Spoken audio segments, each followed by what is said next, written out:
आइए हम सब लोग मिल करके महाशिवरात्रि व्रत की पावन कथा का श्रवण करते हैं। शिव पुराण के अनुसार इस व्रत की बहुत महिमा बताई गई है। जो मनुष्य जाने अनजाने में भी महाशिवरात्रि का व्रत कर लेता है वो शिव कृपा का भागी होता है। तो आइए हम सब लोग मिल करके महाशिवरात्रि के व्रत की पावन कथा का श्रवण करते हैं। ओम श्री सद्गुरुदेवाय नमः।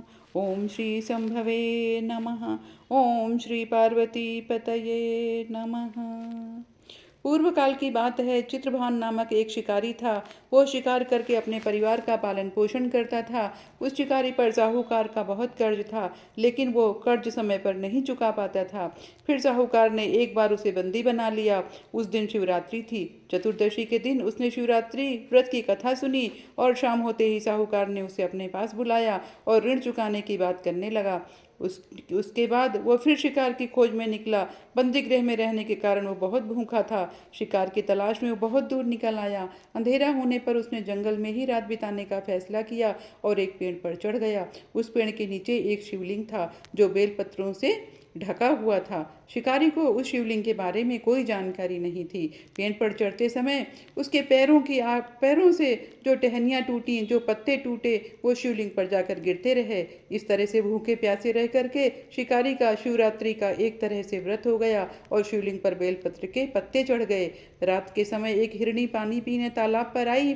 शिकारी जैसे ही उसका शिकार करने जा रहा था, हिरणी बोली, मैं गर्भवती हूँ, मैं शीघ्र ही प्रसव करने वाली हूँ। तुम एक साथ दो जीवों की हत्या कर दोगे। मैं बच्चे को जन्म देकर तुरंत तुम्हारे सामने आ जाऊंगी, तब तुम मुझे मार देना।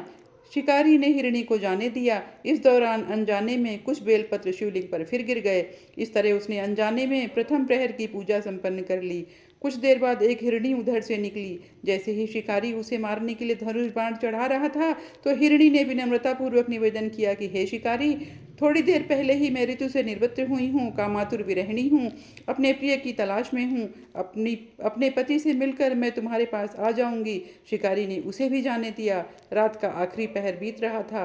तब कुछ बेलपत्र फिर शिवलिंग पर टूट करके गिर गए जा करके। ऐसे में शिकारी ने अनजाने में ही अंतिम पहर की पूजा भी कर ली। इस दौरान वहाँ एक हिरणी अपने बच्चों के साथ आई। उसने भी शिकारी से निवेदन किया और शिकारी ने उसे भी जाने दिया। इसके बाद शिकारी के सामने एक हिरण आया। शिकारी ने सोचा, अब तो मैं इसे बिल्कुल नहीं जाने दूंगा, इसका शिकार अवश्य करूंगा। तब हिरण ने उस शिकारी से निवेदन किया कि मुझे कुछ समय के लिए जीवन दान दे दो। शिकारी ने पूरी रात की घटना उस हिरण को सुना दिया।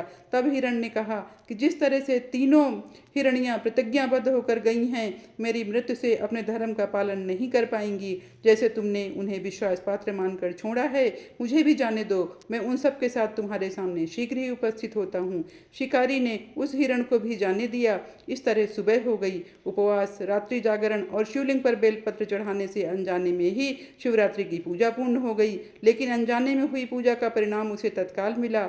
थोड़ी देर बाद हिरण और उसका परिवार शिकारी के सम्मुख आकर खड़ा हो गया। उन सभी को देखकर शिकारी को बहुत ग्लानि हुई और उसने पूरे परिवार को जीवन दान दिया। अनजाने में शिवरात्रि के व्रत का पालन करने से शिकारी को मोक्ष की प्राप्ति हुई। जब मृत्यु काल में यमदूत जीव को ले जाने के लिए आए तो शिवगणों ने उन्हें वापस भेज दिया और उसे शिवलोक ले गए। शिव जी की कृपा से चित्रभानु अपने पिछले जन्म को याद रख पाए। शिवरात्रि के महत्व को जान करके उनका अगला जन्म भी सफल हो गया और शिवरात्रि के व्रत का वो अगले जन्म में भी पालन करते रहे। इस प्रकार महाशिवरात्रि के व्रत की कथा संपन्न हुई। ओम शंभवे नमः।